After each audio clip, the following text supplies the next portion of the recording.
All right, Mac, the last thing I want to talk to you about this defense. The Cleveland Browns defense put up just unreal numbers. Everybody in the that I know in the film community was just like, "Oh my God, what did the Browns do to the Raiders this week?" Yeah.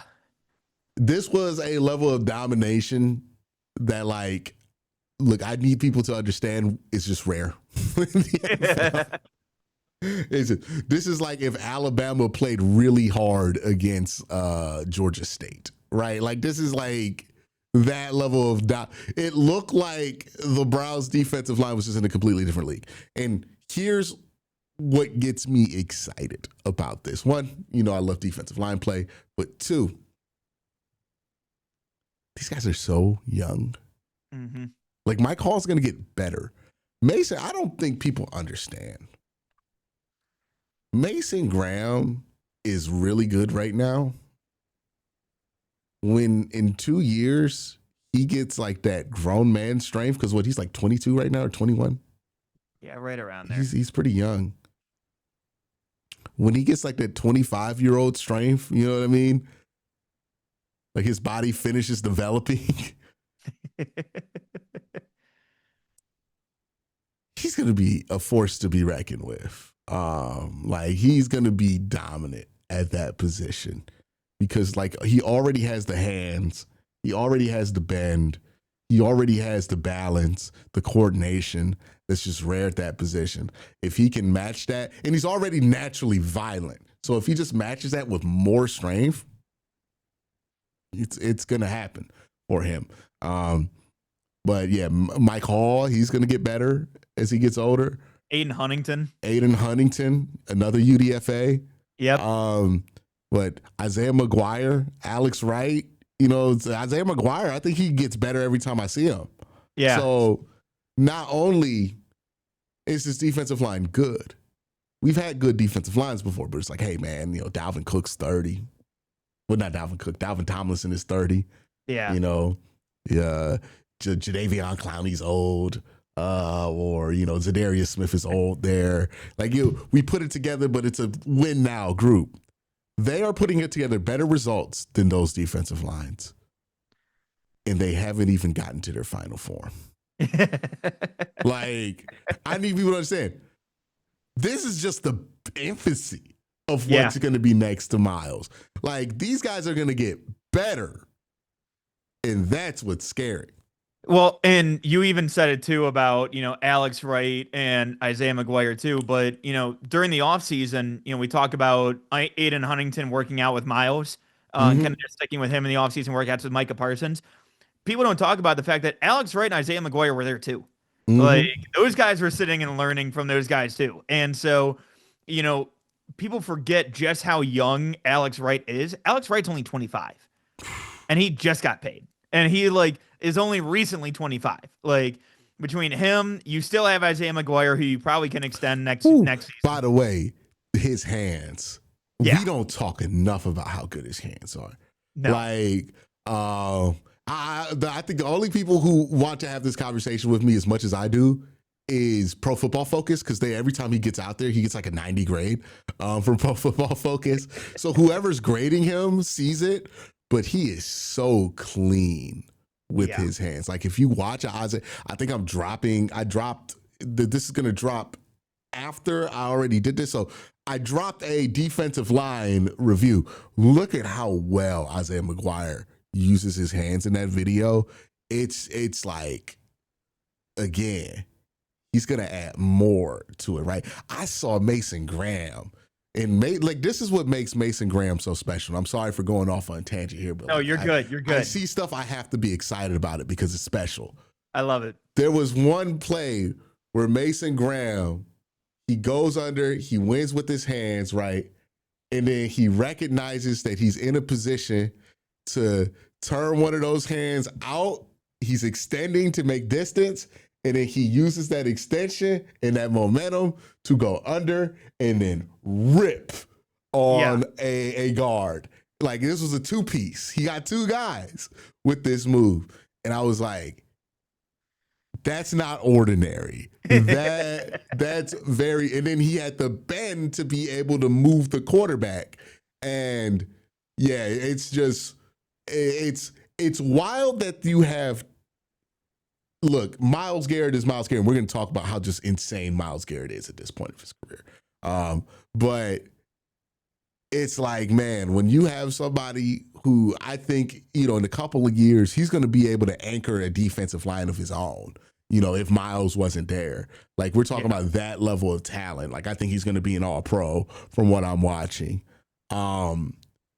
Like, that's insane to put next to Myles, dude. Like, Well, and that's the thing too, is like for years we've been talking about like, all right, who do you pair opposite of Myles? And it's like I swear to God, and you know what? I have won wars. Okay, Mac, I have won wars with this defensive line because I was the one guy being like, "Hey, man, I don't feel like we put enough in defensive tackle. Feel like we need to rethink how we operate." And I think it was like a couple of years ago, I was like, 2022. 2022 was the year that we were just so bad at the defensive tackle spot. It was driving me nuts because it felt like an open freeway for any running back to just go ahead and run through and I gash. have been bitching about defensive tackle since 2020 because I'm like, we keep throwing duct tape at it, and then Jim Schwartz comes in and I'm like, oh, we're gonna finally throw some real solutions at defensive tackle because you look at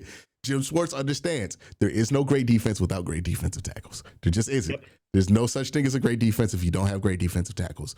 And then in 3 years, and I've been saying like for like 2 years, I'm like, hey, we keep thinking like who we're going to put opposite of Myles. We never think who we're going to put next to Myles. And I think that can cause more problems because Myles is just so good that it doesn't matter who's opposite of Myles, right? Like, it just doesn't, he's so good, it doesn't matter because teams are just going to say to themselves, we're going to opt out of the pass rush entirely. This is not a situation where they're going to say to themselves, hey, we're going to roll right and just roll away from Myles Garrett. No, because you can move Myles Garrett to the other side, right? Or Myles Garrett might catch up with you. They're not going to take that chance, right? Because if you also roll right, you're forgetting that you're putting the tackle on the island, right? You're not double teaming and rolling right. You're putting somebody on the fucking island with Myles. That's not a good idea. So it's like, okay, they're not going to do that stuff that usually helps. He's too good for that. So what teams usually default to is we're going to get rid of the ball quickly. Well, how do you stop a team from getting rid of the ball quickly? Pressure up the middle. Pressure up the middle, and you can start to create these like sim pressure looks. They put Mason at the 5 in this game, like at edge, and then they dropped him back in coverage. They dropped him back in coverage, and he didn't look terrible. Right. Like, and that's the funniest thing is like, because I was looking at it on Sunday too. And I know different players have different football pads, everything like that too. But it almost like, it looks like Mason's built enough to where it looks like he's just wearing the jersey, like out there on Sundays. And again, the fact that, like you said, it's the way that he looks out in space, like he still looks fluid. He's like such a it fluid doesn't look athlete. like, right. Like, and again, for a defensive tackle, that like we joke about like, all right, anytime I see like a true DT out there in coverage, I'm just thinking like, all right, it'd be funny to see like, all right, fat guy touchdown. I'm sorry, if Mason Graham gets a pick 6, that is not a fat guy touchdown. Like, that dude is still ridiculously built. And again, the fact that, we talk about him being at Myles' side, the fact that like Malik Collins back in training camp talked about how like Mason Graham like is attached at the hip to him and learning everything that he possibly can. Like, and he's got some nasty to him too. Yeah. He's got some real and that, nasty even to back him. then, he was saying like, yeah, no, Mason, like he's gonna get it. Trust me, it won't take long. He's gonna get it. Like, and so in seeing how he's progressed to this point, and the fact that again, like I don't know where he's at in terms of total pressures on the season, but I know it's up there. I know he's not far off Myles, which again, for a year that we're saying is Myles Garrett could be like, if he's on a good team, is in the MVP conversation with the season that he's having. Mason Graham's only slightly off him in terms of pressures for the season, which is ridiculous for a guy that's only 11 games into his NFL career. get at a position where like it took Jordan Davis big ass 3 years to be good. like nobody came into the league a better athlete at the position than Jordan Davis. He's just now good. Like think about that. Like Cam Hayward took forever to be great at this position. Jeffrey Simmons took like 2 years. Yeah. Like he is ahead of a lot of people. And that's like, I get it. It's defensive tackle play. People don't understand why it's important, all this stuff. I try to do videos to get people to understand why it's important, right? Bro, I'm with you, and sorry to cut you off, but like I had this conversation at OTAs this offseason with Lance Reisland from Cleveland.com, where I was like, look, I feel like losing Dalvin Tomlinson is going to be an underrated loss because of it not having that big body in the middle. Mm-hmm. I am so glad to have been proven wrong because, oh my God, like the fact that you've been able to move off of those guys. And again, my thought too was with all the talk of like, oh, Mason Graham dropped weight going into training camp and everything like that. They've had him working off some of the excess fat and everything like that too that he had. Like he's just been doing nothing but and obviously the joke being too with him being the one that threw up in rookie camp. And everybody was bitching and moaning about that back then. Really worked out well. But like again, seeing where my concern was before the season and now seeing how these young players have really developed. And again, basically Malik Collins and Shelby Harris basically being babysitters at this point for that defensive tackle room. And all of the young players have done really well. One aspect too that I don't think we talk about enough for that game on Sunday is the fact that obviously you didn't have Alex Wright. And then on top of it, you lose Aiden Huntington early in the game. Mm-hmm. Then you're down your defensive tackle depth and your defensive line depth across the board. Cam Thomas comes in, no problem. Like everybody on this defense is feasting. And it doesn't matter what your number is, what your name is on the back. You're coming in and you're playing damn well. And it's really been jumping out to me, especially. And again, also want to give a quick shout out to Jacques Césaire, the defensive line coach, has done a great job. Phenomenal job. And I know those guys love him, especially too seeing like the post-game photo that got put on social of all those guys together and Jacques being right in there with those guys. They've done a phenomenal job. Dude, I've been so impressed with this defensive line group. And it doesn't matter who they play every Sunday. I feel like they're getting at least 5 sacks. Like, and that's a testament given the fact that, again, this team is playing from behind most games, and they're still racking up sacks and quarterback pressures when the other teams by game script should be running the ball more. But they're so effective against the run that they're still generating sacks despite losing games by 20. Yeah, and real quick, just want to let you guys know Sleeper has a new offer here. They're offering a free $20 entry, no deposit required. And also, if you're a first-time user, you also will receive a 100% match on up to $100 when you use the promo code WORSTTAKE. Again, $20 free, no deposit required. Plus, first-time users also receive a 100% deposit match up to $100. Join Sleeper. Look, I'll just say this, and I really want to talk about Miles here. Yeah. This is the most impressive season I've ever seen an edge have. And I don't care if he gets the sack record or not. I think he will.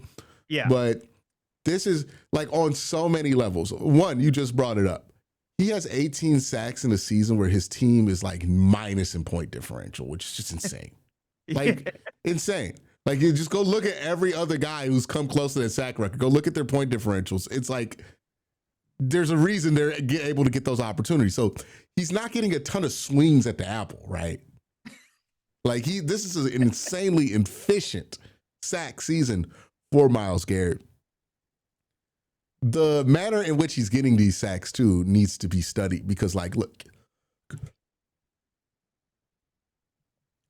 TJ Watt got like 22 and a half sacks that year, but like he was still like people knew he was a good player, but they weren't like changing the game plan for TJ Watt. You know what I mean? Like it was like, okay, we're going to worry about him. He's a guy that you have to worry about, but he wasn't like, he he wasn't somebody that you're gonna like dedicate 3 people to at all times, right? He wasn't at that point.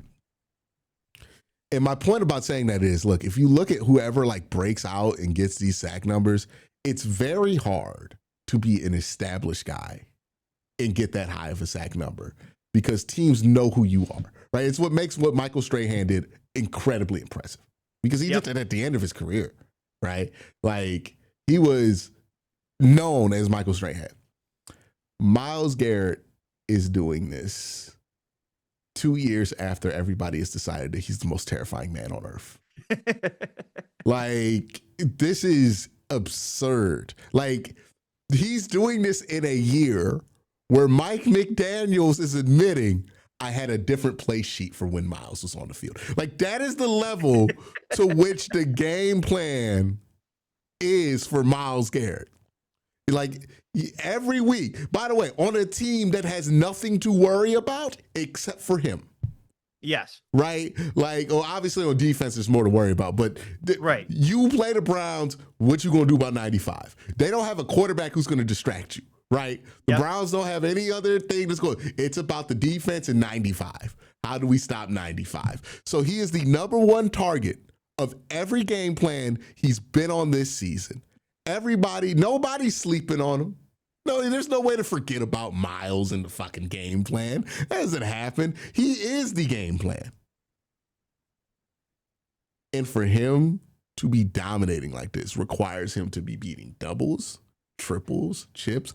He just disregards these chips now. It's like I keep saying it. Remember when Thanos fought the Hulk at the beginning of the Infinity War? Yeah. And he just disregarded the Hulk. He's like, oh, okay, yeah, I'm bored. Boom, boom, boom. Put hands to the Hulk. That's what it's like watching Myles. It's like, okay, he just don't give a fuck about that chip at all. Like, dude, the fact that he Euro stepped around a tight end and then one-handed Stone Forsythe is ridiculous. No one man should have all this power. Like, exactly. If you have not watched my breakdown on this defense, please go back and watch it because it's insane what he's capable of doing. He does stuff that skinny edges can do, and then he can finish you with power. And like, bullshit, he's not 275. I agree bullshit. With you. He is at least 315. Like, no doubt in my mind. Because I'm seeing grown-ass men put everything they can into chipping Myles, and it does nothing to his hips. Like, it's just like nothing. It's like pushing a wall. They might as well just ran their route. That would have been better. Like, it does nothing to him. It is one of the most impressive runs. And yes, he has more help on the defensive line than he ever has, and it's clearly showing. I think there was a play where Myles got loose for his last sack. Mason Graham got his man. It screened him free, right? Like, So yeah, is he getting stuff like that now? Absolutely, but the pressure numbers speak for themselves. And the most impressive stuff with Myles is some of the stuff that don't even result in sacks sometimes. Like, it is. I find it hard to believe I'll ever see an edge this impressive. Like, the way he bends like Vaughn. He can Euro like D Wade, like it's like a basketball player. And he has the strength of 3 people. Like, what is this combination of things? There are so many reps where I'm like, bring in somebody who played offensive tackle at a high level into the living room and show them this play and then see what their reaction is. I bet you they shit their pants. Like, that's just what it is. Like, I mean, dude, how can you do this? I would say this too, and this is why, like, for me, and I just want to make sure I double check the injury report too, but like, I just want to make sure Trent Williams plays in this game on Sunday, because good Lord, if he does, man, I need to see, because again, look at what happened the last time that they played. Trent Williams was scared shitless of Myles Garrett coming off the edge when they played back in 2023. And again, that was 2023. And coming into this year, I had heard from people too around camp that was just like, and I know you were one of them too, that was like, Myles somehow looks even better. I'm like, I don't know what that level is. You're already the best. It was like 2 reps in the camp, and I look at him like, so he's better? Dude, and you know what? No, I remember hearing in the joint practice against Philly, he would run like a few plays against Jordan Mailata, and he made Jordan Mailata look awful. Yeah. And I'm like, that's one of the best offensive tackles in the game, and he's making him look like a chump. And meanwhile, again, you have Trent Williams coming up on Sunday. It would be funny to see him No, just pancake Trent Richardson. But anyway, but no, like Trent Williams coming up on Sunday, like he might send him to Shady Acres by 4 o'clock. Like with the way that this game's gonna play. Poor Stone Forsythe. Boy, he really just had it in for him. It was They had triple teams out there and they still couldn't do anything. Like that was the funniest part of it. The Raiders tackles had a bad day because you look over at the other side and like Isaiah McGuire's whipping the ass of 71 too. It was a rough day, boy. I know Geno Smith was pissed because there were a couple plays where like he had enough time. He would have won. He would have got that throw off. But guess what, buddy? No time at all. Yeah, the Myles Garrett shit is just, again, man, like he's hit a different level. He won Defensive Player of the Year. He replicated Defensive Player of the Year numbers to the point where like he would have won it last year if the Browns were good. He's about to win it again, and the Browns aren't good. That's how good he's been. We're about to have the Defensive Player of the Year and the Defensive Rookie of the Year. It's insane, right? And he somehow found a way to get better. It's ridiculous, man. Yeah, like you know what? We talked about it in an earlier clip that we did, where it's like, oh man, you know, people not having empathy for Myles because he signed a contract. Yeah. Look, I have no empathy when he talks about having to get these piss tests. I'm like, when the NFL decides to drug test him. Cause yeah, man, like you gotta look at this shit too and be like, this isn't possible. Like, there's no way, right? There's no shot. But he keeps passing him. So somehow this is just what he's capable of. I have never seen anything like this, dude. Anything like this guy ever. He is. It's like, because it's like the technical mastery that he has reached. Right? Yeah. Where it's like he can win with his hands. He's really good with leverage. He's reached that level of high mastery. And it's like, oh yeah, he's also one of the greatest athletes to play this position ever. Probably up there at the top. And then like he's a brick wall. And he's fucking powerful. Like, you know what it reminds me of real quick too is like, do you remember in what was it? It was Man of Steel, the movie, the Superman movie years ago. But like in the bar where the one guy tries to shove him, like because he was the drunk dude was giving the waitress a bunch of crap, and the drunk tries to shove him, and literally like the guy gets knocked back on his ass. Yeah. Just from trying to push the dude. Yeah. And he just does not move whatsoever. That's Myles. Remember a couple years ago where like we had that run of guys getting injured because they ran into Myles? Yes. Trent Williams being one of them. Yeah. Like, I was like, oh yeah, we lost Darius Smith for a week because he ran into Myles. That's what happened. He accidentally ran into that wall. Like, I hope people are appreciating what they see. I'm so glad we're past the point of people being like, well, you know, he's actually not that good, right? Like, okay, we've finally gotten past that point of people being stupid about what we're seeing. Dude, I can just say I was at his first training camp and I saw him go against Rod Johnson. And I was like, oh my God, this guy's incredible. Like, this dude's only a rookie. And now I look at him and just go, how the hell do you keep finding a way to get better? And he's doing this against Jordan Mailata and Trent Williams and all of these top tackles. Dude, he made Joe Thomas retire. Yes. Yes, he did. Like Joe Thomas said specifically, I saw Myles and thought to myself, if this is what they gonna be coming out, I'm out. Like, I ain't got it. Like, this is what they bring it out in college now. Little did he know, it's not what they bring it out. It's just Myles. But yeah, he made arguably the greatest left tackle of our generation retire.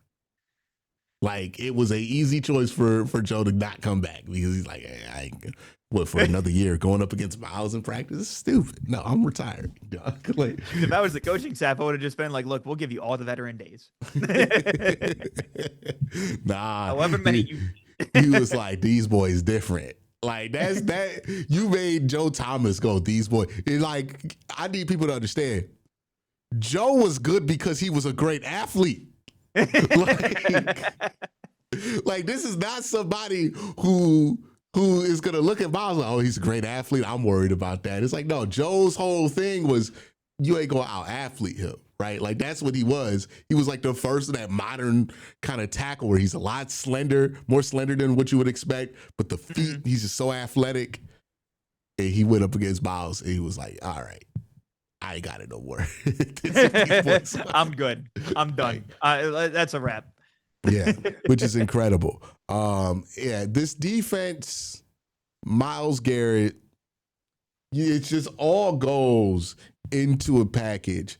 And it's like, I don't know what they do about the offense at the end of the year. Yeah. But whatever you do, you got to keep Jim Schwartz here. Like, you got to figure out a way to have some continuity there because what they've built there defensively is special. Like, there was one play where the Browns got all kind of pressure on Geno. Geno somehow finds a way to get rid of this ball, and it's a good ball. He gets off to Trey Tucker. And it's like towards the back of the end zone. And I think, I know Geno was like, oh, finally, I get a break. Denzel Ward just flies out of nowhere, almost intercepts it. And I'm like, I think like a play after that, Geno like legitimately blew a gasket. Like, because he got sacked again. There was another touchdown open. And he takes his helmet off and he just blows a gasket. And I'm like, yeah, if I was getting beat by the front seven so badly that I forgot that Denzel Ward exists, like. Well, and that's where too, like you also talk about too, like there's so many great players in this defense that like Grant Delpit being able to create pressure and everything like that as well, and also doing a great job between Denzel and Delpit too, covering Brock Bowers and limiting Brock Bowers to have a quiet five catch 50-yard game. Okay, and then on top of it, you also talk about, and one guy that I know I've talked about with you too, but I've just been so impressed with Devin Bush. That Devin Bush is finally looking like the top 10 pick that he was. And it's like, all right, you mix in a former top 10 pick that was very athletic as a linebacker. It's playing technically very well this year as well. Put him next to Carson Schlesinger in the way that he's been playing. I mean, again, not to downplay, but we talk about, where this defense is at compared to where the season has been and playing at a negative point differential. But the fact that you're talking about a potential defensive player of the year, defensive rookie of the year, Pro Bowl linebacker, argue Pro Bowl corner. Like Delpit's playing phenomenally, and Delpit's also Delpit's really stepped and evolved into one of the team leaders, especially too, and one of the vocal leaders. No, he's on special teams, right? Like he's volunteering for extra work, like. Look, we could talk shit about how this record has been and how this season has gone. I think anybody saying, oh, well, the locker room leadership is bad or the culture in that locker room is bad, I think they're full of shit. Like, I agree. I've watched and heard enough to where I'm like, no, these guys have the right idea. Now, you need to start winning games sooner than later to cement these ideas. But, if I'm being honest, this is probably the strongest locker room that we've seen in a long time. More than the Baker years, obviously. Yeah. More than 2022 when you dealt with Jadeveon Clowney. But even too, like, I feel like there's more defined leaders and more, again, vocal leadership, but it's coming from younger guys. Whereas Delpit was drafted in 2020. Yeah. There's a lot of people, and this is something new to the Cleveland Browns. For the longest time, guys were so in and out of this organization from a coaching standpoint, and then that led to more turnover from a general manager standpoint. And then obviously, when that changes, people change underneath it. That it was like kind of just a mercenary thing, another team to go and get paid for in the NFL. Nobody really cared about being a Brown because nobody here was long enough to build that connection. And, you know, through the ups and downs of Andrew Berry and Kevin Stefanski's run here, what you have had is continuity. And so there's guys that you drafted here in 2019 that are still here, like Grant Delpit, right? Like David Njoku. He's never played for anybody else. Myles Garrett, right? Never played for anybody else. A lot of guys who've been here a while and they give a shit about being Wyatt a Teller. Cleveland Brown. Wyatt Teller, right? Like, the trade deadline goes by, and like I don't know what David's intention of was it, but he's making it very clear that he's happy he didn't get traded, right? Yeah. Like, these are guys who have been here a while. Alex Wright signs an extension. Like, there is an identity to being a Brown, and it has not paid itself off when it comes to wins and losses yet. We're not at that point, but there is an identity here of this team, and there is some pride here in this. And that's why I think this team hasn't fallen apart completely, despite the fact that a lot of teams probably would have fallen apart completely by now, like if the season had gone the way it had gone. The fact that the defense, they were like leaning towards maybe a little infighting with the offense, and then they just let the shit go. Okay.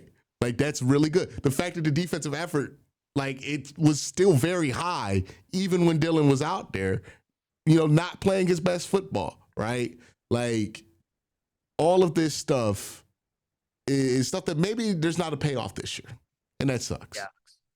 But in the future, there's a strong chance for a payoff. And that is something to consider. Is like, yeah, I've seen a lot of bad seasons. I'm used to the bad season stuff. But for this team to still be together the way that they are, it's a bit unusual, right? And I think unusual in a good way.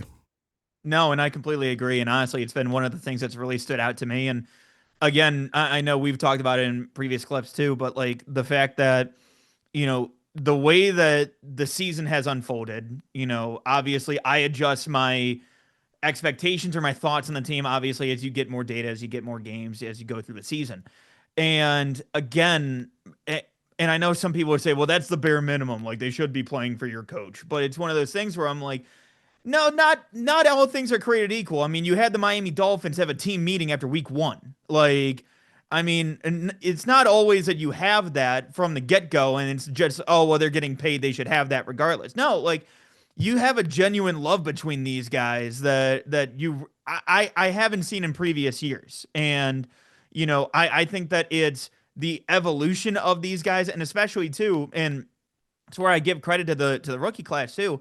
There's been like such a jolt of energy that I feel like has been missing in previous seasons as well, where I feel like this group in particular has really been able to feed off of those young guys in that regard, where, hey, you know what? You have Quinshawn Judkins, hyping up the entire sideline. Malachi Corley is getting hyped up for Dylan Sampson running into the end zone. And I know you see me. I know you see, like, on the sideline, everything. Like, it's the guys that are getting brought in that are buying in, extremely quickly. Again, Malachi Corley came from the freaking Jets. Yeah. And all of a sudden comes in and he's buying in, he's playing great, working out well, carving out a role for himself. And again, that's the kind of stuff that takes you from being a bad team to a solid team to a good team to a great team. Like, having those things in the locker room where you have players able to buy in and assimilate into the group is one of those things that I think is a strength that I haven't seen from this team previously. And it's why I'm excited to see how they're able to take this going forward, because with where this team is at, I do think that you have some potential to go ahead and see this grow. And similar to what we saw from the Detroit Lions before they really started to blow up, where, you had solid locker room leaders, you had a baseline and a culture that was really being built there. But it wasn't until, you had Jared Goff in there and all of a sudden they were able to rattle off some wins at the end of the season. And while some people were saying, hey, you know what, maybe does that affect their draft position? At the same time, those players were finding out and figuring out a way how to win, and also having that belief in themselves and in the locker room that you might not have seen in previous seasons with Detroit. And so I think that you might be seeing that here with the Browns, where honestly, I don't think that they're far off from being a true winning team and a team that I think you can see at the top of the division here coming up in the next few years. But it really comes down to having that solid foundation, building off of what you have, and especially when you're being viewed as a spot where somebody like a Devin Bush, who was viewed as a bust before he came in here, and obviously didn't work out in Seattle, didn't work out in Pittsburgh, and then comes in and carves out a role to where he can be a Pro Bowl linebacker this year. Like, Mm-hmm. if you're getting viewed as that by players, and the talk is, hey, you know what? It's a great group of guys to be in with. All of a sudden, that really matters in terms of bringing in guys and really turning the tide in terms of this team going forward. Absolutely, absolutely. Great conversation to have. Mac, where can people find you if they want to hear more from you? Yeah, you guys can find me on Twitter at MacRobinson95, also on Blue Sky at Mac Robinson. Also, every day, Monday through Friday on Afternoon Drive on 92.3 The Fan, 2 to 7. I'm also going to be hosting coming up here on Black Friday. You guys can tune in to me and Anthony Allant on 92.3 The Fan on the Odyssey app from noon until 2:30, up until the Black Friday football game going off there as well. So you guys can tune in to me there as well. All right. Appreciate you for coming on, Mac. Y'all have a great day. Have an even better night. Peace.